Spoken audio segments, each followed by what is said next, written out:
Amados irmãos, ouviremos nesse instante a pregação da palavra do Senhor. Continuamos em 1 João, estamos no capítulo de número 4. A pregação de hoje são os versículos 7 a 10, mas inicialmente leremos os versículos versículos 1 a 6 do capítulo 4. Observem então, irmãos, que os versículos de 1 a 6 estão focados no tema da fé. Nós vimos a relação entre fé e amor, e então, depois, a partir da pregação, nós chegamos nos primeiros versículos que tratarão sobre o amor, iniciando do versículo 7 até o final do capítulo de número 4. Então, primeiramente, faremos a leitura, os versículos de 1 a 6, que falam sobre a fé. Amados, não deis crédito a qualquer espírito, antes provai os espíritos, se procedem de Deus, porque muitos falsos profetas têm saído pelo mundo fora. Nisto reconheceis o Espírito de Deus. Todo espírito que confessa que Jesus Cristo veio em carne é de Deus. E todo espírito que não confessa Jesus não procede de Deus. Pelo contrário, este é o espírito do anticristo, a respeito do qual tendes ouvido que vem e presentemente já está no mundo. Filhinhos, vós sois de Deus e tendes vencido os falsos profetas, porque maior é aquele que está em vós do que aquele que está no mundo. Eles procedem do mundo, por essa razão, falam da parte do mundo e o mundo os ouve. Nós somos de Deus. Aquele que conhece a Deus nos ouve, aquele que não é da parte de Deus não nos ouve. Nisto reconhecemos o espírito da verdade e o espírito do erro. Agora o texto da pregação desta manhã, versículos 7 a 10. Amados, amemo-nos uns aos outros, porque o amor procede de Deus. E todo aquele que ama é nascido de Deus e conhece a Deus. Aquele que não ama não conhece a Deus, pois Deus é amor. Nisto se manifestou o amor de Deus em nós, em haver Deus enviado o seu Filho unigênito ao mundo para vivermos por meio dele. Nisto consiste o amor, não em que nós tenhamos amado a Deus, mas em que ele nos amou e enviou o seu Filho como propiciação pelos nossos pecados. Até aí, a leitura da palavra do Senhor. Vamos orar. Ó Senhor, nosso Deus e nosso Pai, ouviremos mais uma vez, Senhor, a exposição da Tua palavra, e nós reconhecemos a nossa fraqueza, a nossa incapacidade, as nossas limitações, e sabemos que tanto aquele que fala como os que ouvem, todos nós dependemos do Senhor. Por isso oramos. Pedimos que o Senhor, pela sua graça, abençoe aquele que fala, para que fale com sabedoria, com clareza, que nos conduza a Cristo e que seja fiel à Tua palavra. Dá graça a Ele para que assim seja, para que fale no poder do Espírito Santo, com toda ousadia, para glorificar o Teu nome. Nós oramos, Senhor, pelos ouvintes, para que o Senhor abra o entendimento, para que o Senhor dê um coração manso e humilde para ouvir a pregação e a receba como palavra do Senhor.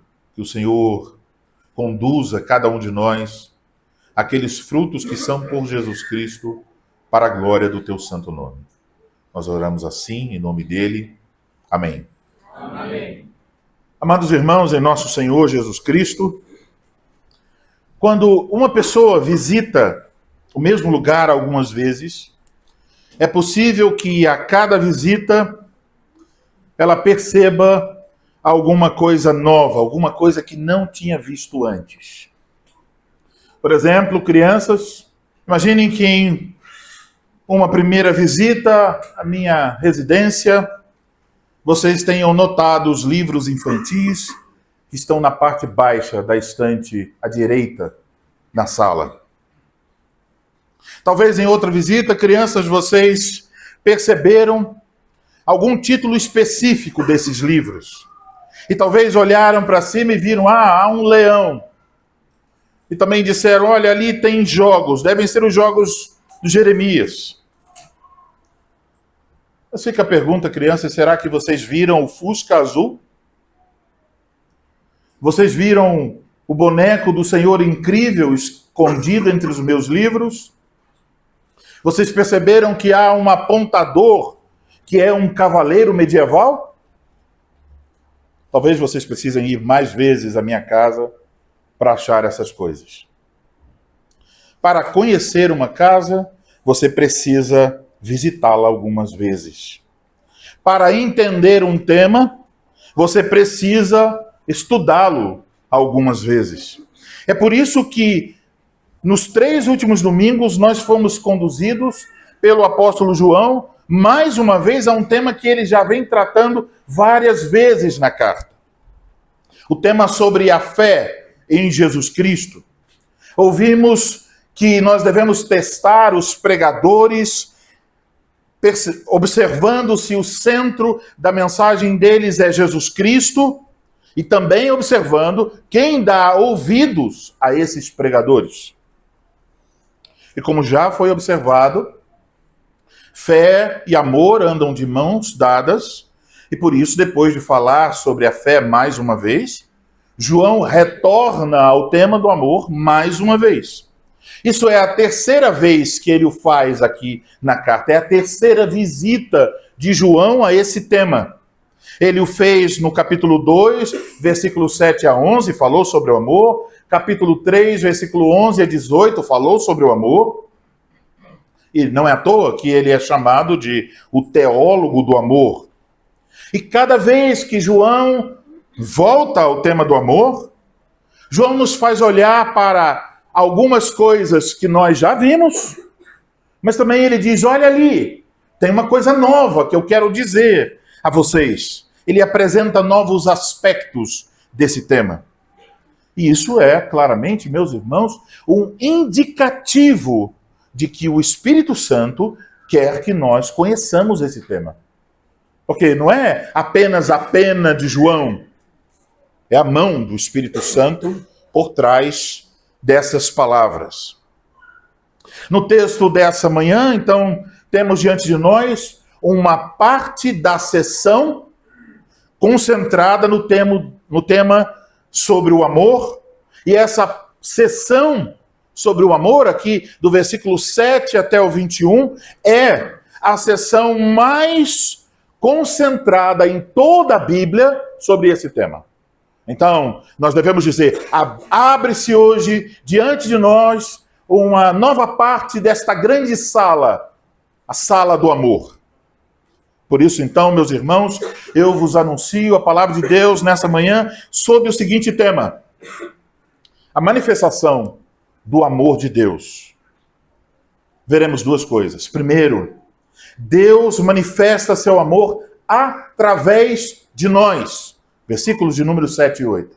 E segunda coisa, Deus manifesta seu amor por meio de Jesus Cristo. 2 maneiras em que Deus nos manifesta o seu amor. Mas vejam, quando estamos entrando então nesta manhã, nesta sala, a primeira coisa que João nos faz considerar é como se ele estivesse dizendo, você quer aprender a amar? Considere o amor de Deus por você. Isso é a mensagem. Então, Deus manifesta seu amor. Observe, então, versículos 7 e 8 em sua Bíblia. Mais uma vez, João está se dirigindo aos seus leitores, chamando-os de amados. Como nós já observamos, essa palavra serve como um tipo de marcador, de limite. Veja que ela aparece no versículo 7 e ela aparece no versículo 11. Há uma pequena mudança ali no assunto. Agora, a palavra amados não é apenas para indicar essa mudança de assunto da fé para o amor. A palavra amados aqui também demonstra uma certa afeição pastoral de João pelos seus leitores. Ele os ama e ele tem o interesse que eles também aprendam a amar, e por isso ele os desafia. Qual é a exortação que logo nós encontramos aqui? Está aí no versículo 7. Amados, amemo-nos uns aos outros. Observe que essa exortação é repetida lá na outra parte, no versículo de número 11. Amados, se Deus de tal maneira nos amou, é o assunto dos versículos 7 a 10, devemos nós também amar uns aos outros. A explicação desta exortação está por toda esta sessão, versículo 7 ao 21. Agora, qual é a razão que o apóstolo oferece para nós amarmos uns aos outros? Eis a razão. Porque o amor procede de Deus. Isso quer dizer que o verdadeiro amor tem sua fonte, a sua origem última em Deus. Observe o artigo. Porque o amor procede de Deus. João tem em mente esse amor, o amor que nós devemos ter uns pelos outros. O amor sobre o qual ele acabou de exortar. O amor de nossa comunhão uns com os outros. Então, a Escritura nos ordena amar a todos os homens, mas aqui, nessa passagem, o apóstolo João nos exorta é uma exortação muito focada no nosso dever mútuo de, na igreja de Cristo, amarmos uns aos outros. João está nos dizendo que esse amor que nós experimentamos na comunhão dos santos uns pelos outros não tem sua origem em nós. Ele vem de Deus. O amor que nós experimentamos na comunhão é o amor de Deus em nós e através de nós. A implicação é clara. Se já experimentamos o amor de Deus por nós, devemos refletir esse amor uns pelos outros. Colocarei de outra forma. Os meus irmãos devem descobrir, entender, conhecer, compreender e experimentar que Deus os ama através de você. Você é o agente do amor de Deus. É isso que João está dizendo. E no final do versículo 8, João deixa isso ainda mais claro ao falar sobre quem Deus é. Ele diz: Deus é amor. E aqui então temos uma declaração preciosa, mas uma declaração que é alvo do ataque infame dos perversos. Uma declaração que as pessoas do mundo tiram do seu contexto porque desejam deturpar o evangelho. Então aqueles que procuram dar um novo significado à expressão Deus é amor. O conceito contemporâneo de um Deus amoroso que vigora no mundo e vigora em muitas igrejas é de que Deus, cuja essência é amor, ele não pode e ele não julgará ninguém por nada.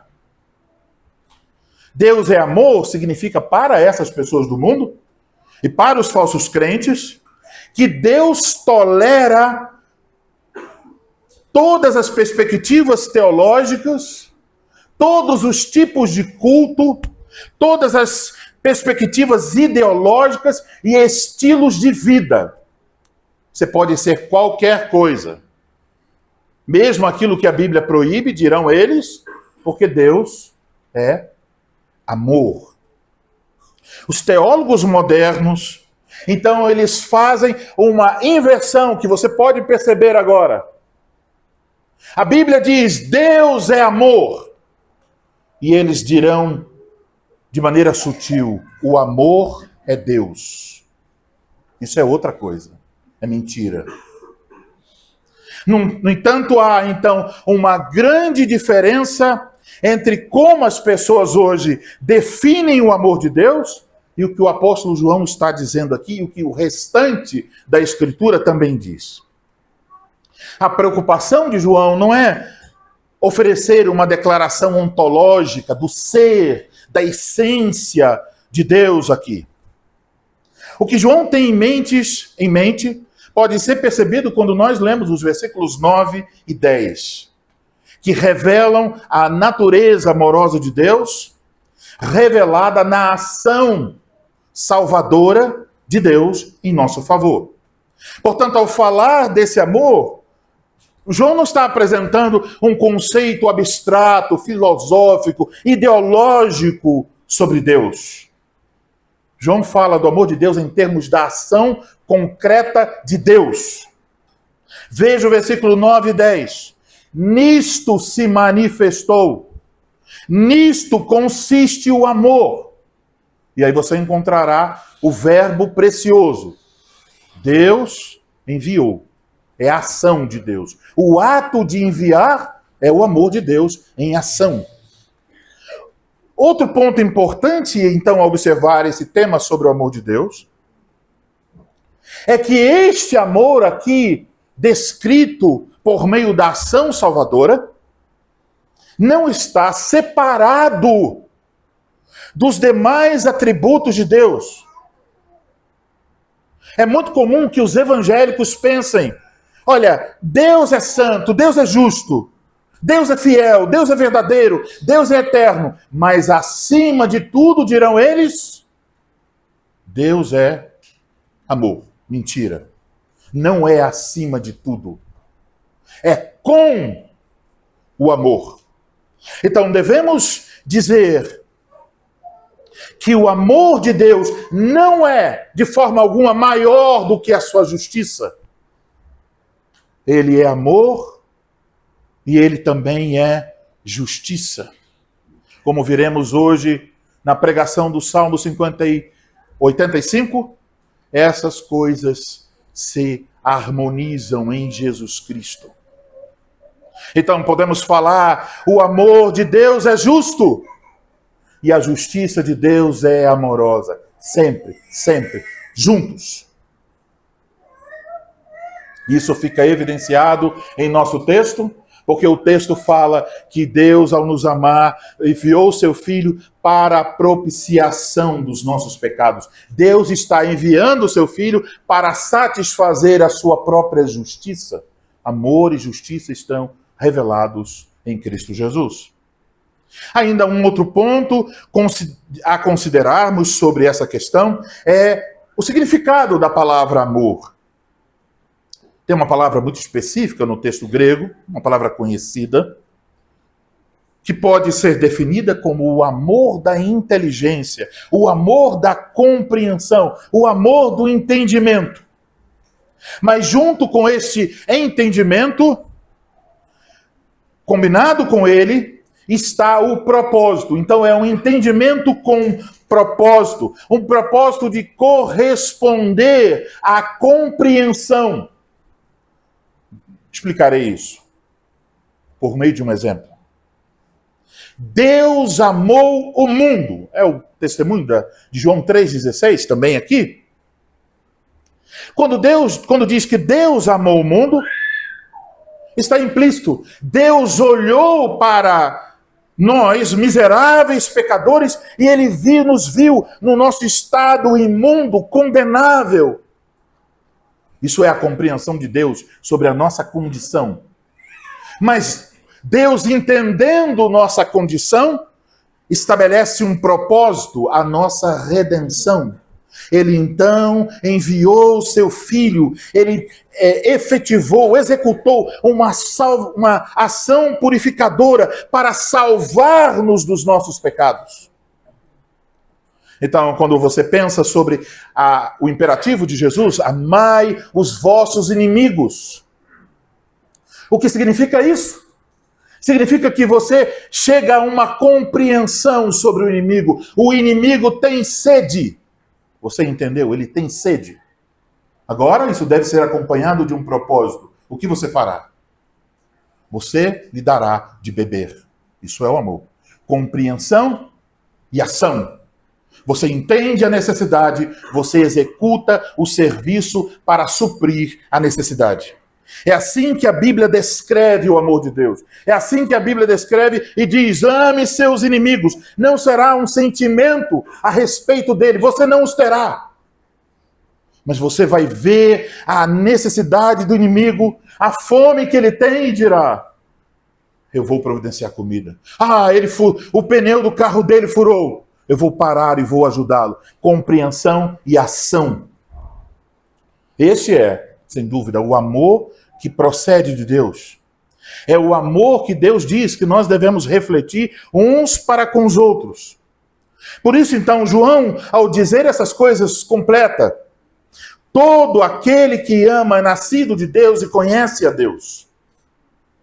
Aqui, então, podemos observar esses dois verbos: nascer de Deus, conhecer a Deus. Observe, irmãos, então, todo aquele que ama é nascido de Deus. João já havia dito isso em capítulo 3, versículo 4 dessa epístola. Ele disse: nós sabemos que já passamos da morte para a vida, porque amamos os irmãos. Aquele que não ama permanece na morte. Agora ele diz: todo aquele que ama é nascido de Deus. O tempo que João usa aqui para o verbo nascido, nascer, nascido, refere-se a algo que aconteceu. Então isso, se você é salvo, você já nasceu de novo. Mas algo cujos efeitos continuam. Você nasceu de novo, mas o efeito do novo nascimento permanece em sua vida. Então fica claro aqui que a pessoa, que não é a capacidade da pessoa de amar que causa um novo nascimento. É o novo nascimento que causa a capacidade de amar. Se alguém foi regenerado, se alguém nasceu de novo, diz João, uma evidência, uma prova concreta desse novo nascimento, essa pessoa passará a amar seus irmãos. Então, o amor que nós temos uns pelos outros é uma evidência de que nós nascemos de novo, de que estamos espiritualmente vivos, de que somos filhos de Deus. Se você nasceu de novo, você foi incluído na comunhão do Pai, do Filho e do Espírito Santo. Você faz parte da família de Deus. E certamente, infalivelmente, o Espírito Santo agirá em seu coração para levar você a amar os seus irmãos em Cristo Jesus. A vida que você tem tem origem em Deus. O amor que você tem origem em Deus. E esse Deus, agindo em você, levará você a amar os seus irmãos. Isso significa que o verdadeiro amor não teve início em nossas vidas por causa do nosso esforço, da nossa capacidade de estudar a Bíblia ou qualquer outra coisa. Mas que o amor que nós possamos demonstrar uns aos outros é fruto da graça de Deus. Significa que o amor é um aspecto do fruto do Espírito Santo agindo em nós. Como então alguém pode ter certeza de possuir uma nova vida em Deus? Se estiver exercitando o amor por seus irmãos na comunhão dos santos. Mas lembre-se, e já ouvimos isso, não estamos falando de discursos, de estudos, não estamos falando de sentir alguma coisa por alguém. Estamos falando de conhecer as necessidades de seus irmãos e agir a respeito delas. Conhecimento e ação. Como Deus conhece nossa necessidade e agiu em nosso favor em Cristo Jesus. Temos então o verbo, a evidência, nascer de novo. Mas temos outro verbo. Todo aquele que ama conhece a Deus. E aqui o tempo verbal está um pouco diferente. O tempo verbal de conhecer enfatiza que esse conhecimento é a coisa na qual você continuará crescendo até o final de sua vida. Deus é amor. Quem pode conhecer? Quem pode dizer que conhece a Deus? O ponto aqui é que o verdadeiro conhecimento de Deus, ele não se expressa pela quantidade de livros que você tem em sua casa, pelos cursos de teologia que você fez. O seu conhecimento de Deus se expressa pelo amor que você demonstra a seus irmãos. E nesse contexto, João está dizendo que conhecer o amor de Deus é manifestar o amor de Deus. Não é que você leu um tratado sobre o amor de Deus, o que Calvino, Lutero e quaisquer outros disseram. É que você ama seus irmãos. Então João diz, agora eu sei que você conhece a Deus. Agora eu sei que você conhece o amor de Deus. Porque tem uma prova clara, você ama seus irmãos. Sem essa manifestação, não seria possível conhecer e jamais ter conhecido Deus ou o seu amor. Então, João vai dizer agora de forma negativa, quem não ama não conhece a Deus, porque Deus é amor. O ponto é que a ausência de amor pelos irmãos é também uma evidência de quê? De que tal pessoa que se diz cristão ainda, todavia, não conhece a Deus. Pode ter 10, 15, 20, 30, 50 anos de igreja. Pode ter estudado os maiores teólogos. Pode ter 1000 livros. Mas se você não ama seus irmãos, eis o veredito. Você não conhece a Deus. Devemos ouvir isso. Devemos tremer diante desta verdade. Devemos chorar pelos nossos pecados. Amados irmãos, sem amor, a nossa religião se torna vã. Direi, ainda com mais clareza, sem amor, a nossa fé reformada se torna vã. A fé, como já aprendemos, é sempre operante. E diz o apóstolo Paulo em Gálatas, ela atua pelo amor. Uma fé sem obras de amor é uma fé morta, como nos ensina Tiago. A ausência do amor uns pelos outros é um indicativo da ausência de vida de Deus e de conhecimento de Deus. Tire a vida de Deus, tire o conhecimento de Deus. O que sobra? Apenas a aparência da religião, do cristianismo e da fé reformada, no nosso caso. Então devemos nos perguntar mais uma vez, os meus irmãos estão experimentando o amor de Deus através do meu serviço a Ele? Cada um dos meus irmãos se sentiria seguro para dizer, eu sei que você me ama. Você teria coragem de perguntar às pessoas se elas estão certas do seu amor? Por isso, devemos entender o nosso amor é reflexo da nossa relação com Deus. Isso nos leva ao segundo ponto. Deus manifesta seu amor por meio de seu Filho Jesus Cristo. Versículos 9 e 10. Agora, João vai nos dizer o que ele realmente quer dizer ao afirmar que o amor procede de Deus e que Deus é amor. Ele não nos oferece uma explicação filosófica ou ideológica. Mas ele diz, olha, Deus, conhecendo nossa necessidade, agiu em nosso benefício. Eis o que ele diz, nisto se manifestou o amor de Deus em nós, em haver Deus enviado o seu Filho unigênito ao mundo para vivermos por meio dele. Versículo 9. Como vocês podem observar, esses versículos claramente estão refletindo o famoso texto de João 3,16. Crianças, vocês conhecem esse texto? João 3,16? Repita em sua cabeça comigo. Porque Deus amou o mundo de tal maneira que deu o seu Filho unigênito, para que todo aquele que nele crê não pereça, mas tenha a vida eterna. Palavras similares estão sendo ditas aqui na primeira carta. João nos diz que o amor de Deus se manifestou. Como? Como? Nisto se manifestou o amor de Deus? Como? Em haver Deus enviado o seu Filho unigênito ao mundo. Observe como Jesus Cristo é descrito aqui. Ele é descrito como o Filho unigênito. Essa palavra unigênito, ela só aparece em todo o Novo Testamento 9 vezes.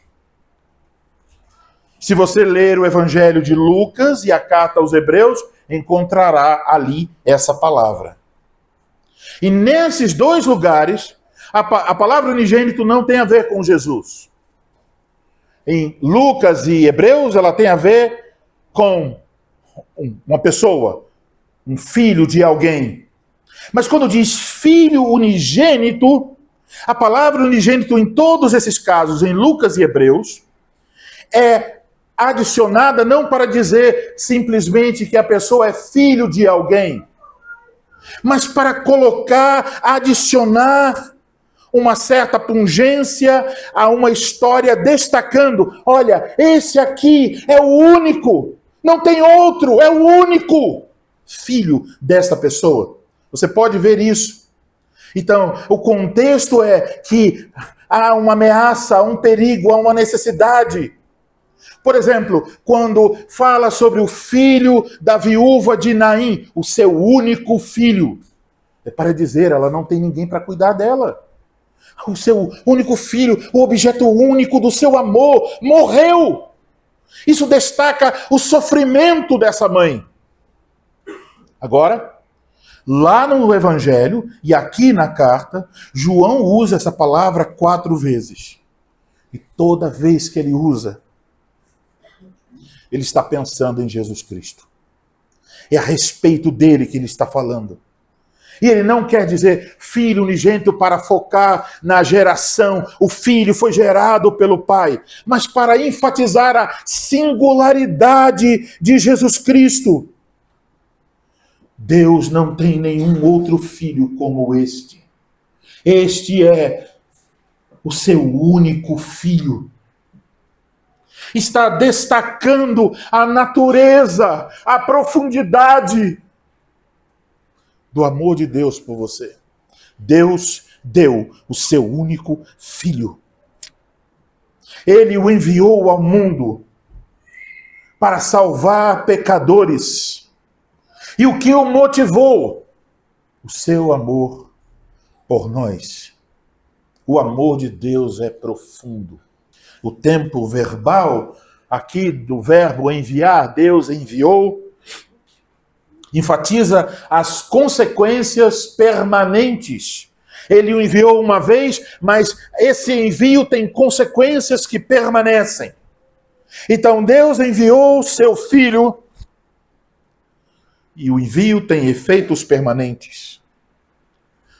Ele foi enviado como aquele que deveria oferecer o sacrifício de si mesmo na cruz. Então inclui o que ele já fez.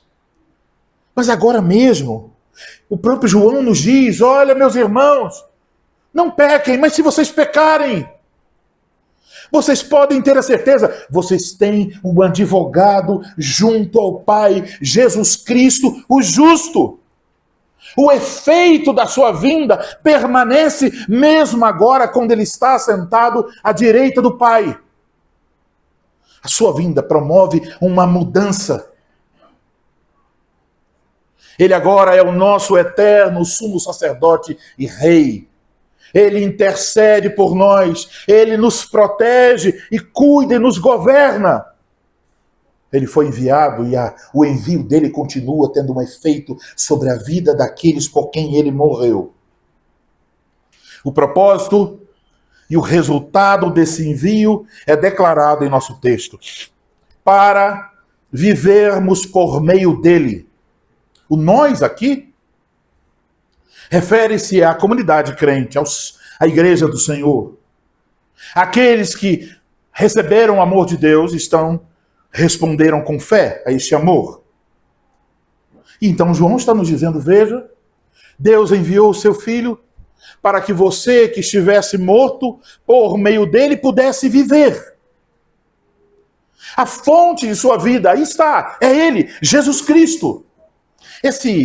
Essa palavra, o verbo viver, só aparece aqui, porque em outros lugares ele aparece geralmente como nas expressões, no substantivo vida, vida eterna.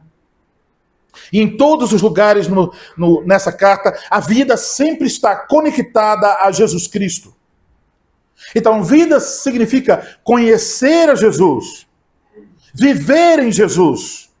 Então, a implicação é clara. Nós, aqueles a quem o Filho foi enviado, estávamos em uma condição de morte espiritual. Não podíamos ver, não podíamos entender nada a respeito do Evangelho, a respeito de Deus, não podíamos conhecê-lo, não podíamos admirar o seu amor verdadeiramente. Estávamos mortos em nossos delitos e pecados, merecedores do fogo do inferno, da justiça, da ira de Deus. Pois então, Deus revela e manifesta seu amor.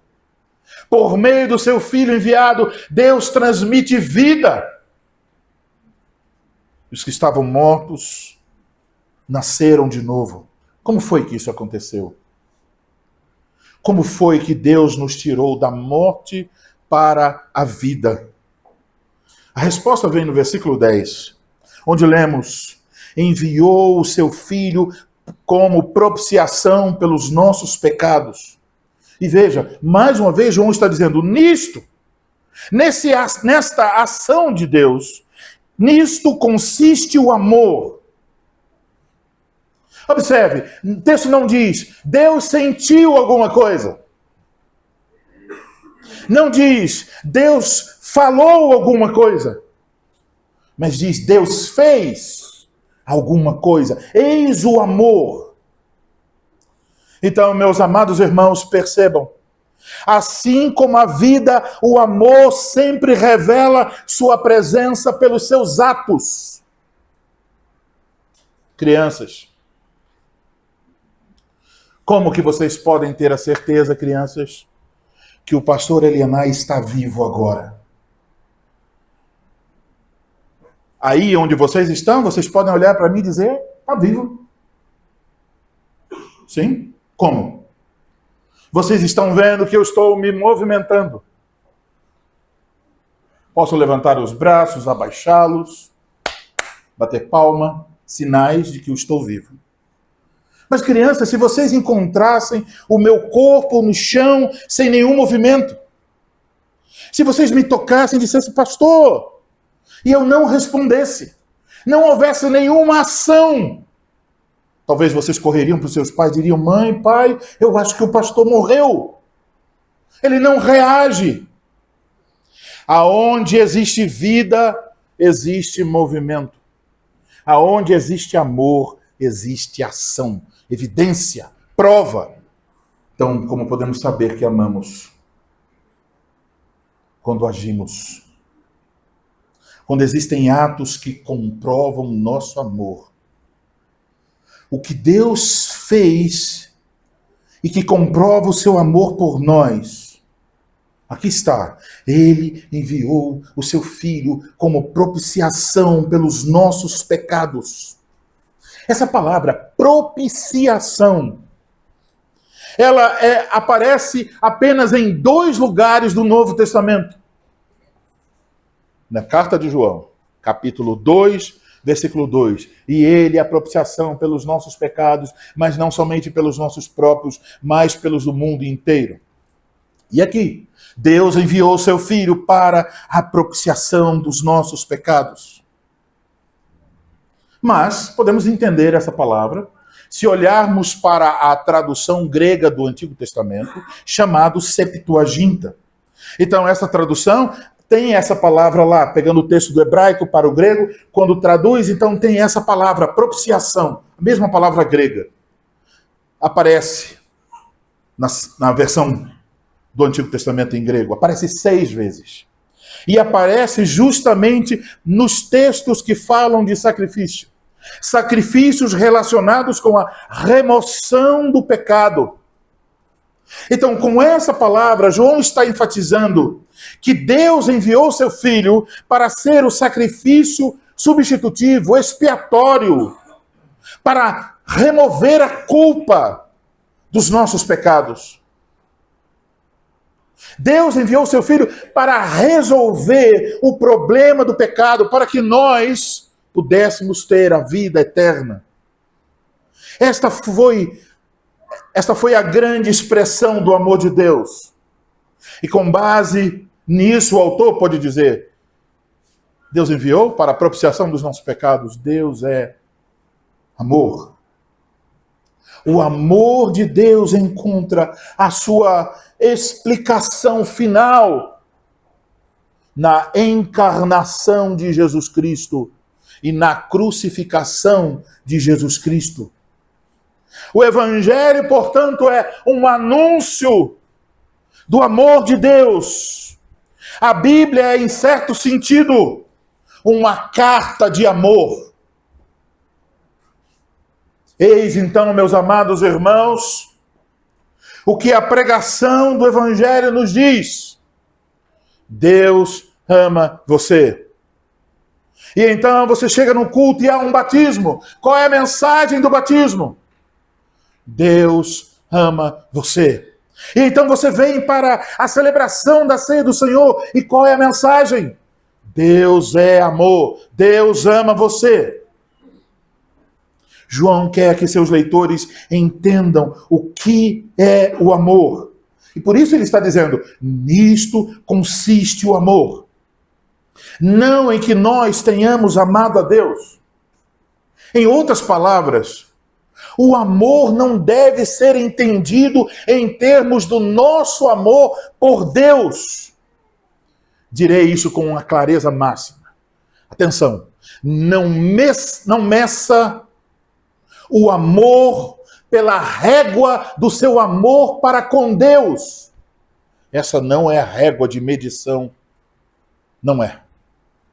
Não meça, não entenda, não compreenda o amor a partir do seu amor para com Deus ou seu amor para com outras pessoas. Que régua você deve usar para meditar sobre a sua permanência em Deus, para meditar sobre sua salvação? Qual é a régua? Se você usa como régua para pensar sobre sua salvação, você usa como régua o seu amor por Deus, então vou dizer a você, você passará por 1000 incertezas. Você dirá, numa manhã em que você se sente mais acalorado, eu estou salvo. Mas tem outra manhã, quando você disser, ontem eu não li a Bíblia, ontem eu não orei, ontem eu não fiz isso, não fiz aquilo outro. Não tenho salvação. Coitado de mim, Deus não vai fazer nada por mim, eu não o amo. Você está usando a régua errada. Aqui está uma régua segura, uma régua infalível. Use como régua para entender a sua salvação o amor de Deus por você.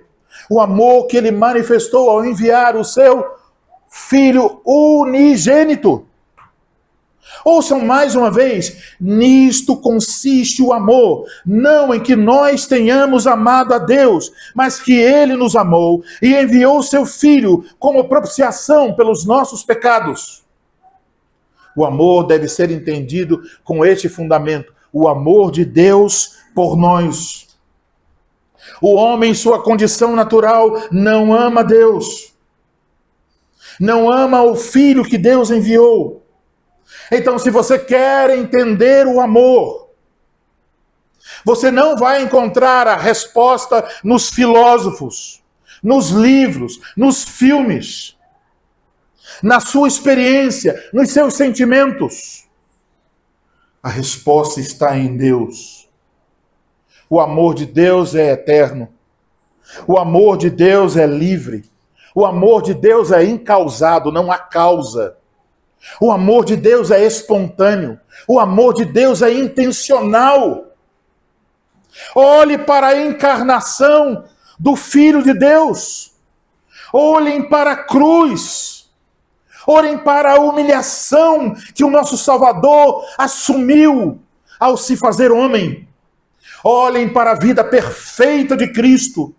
Olhem para os sofrimentos dele antes, durante a cruz.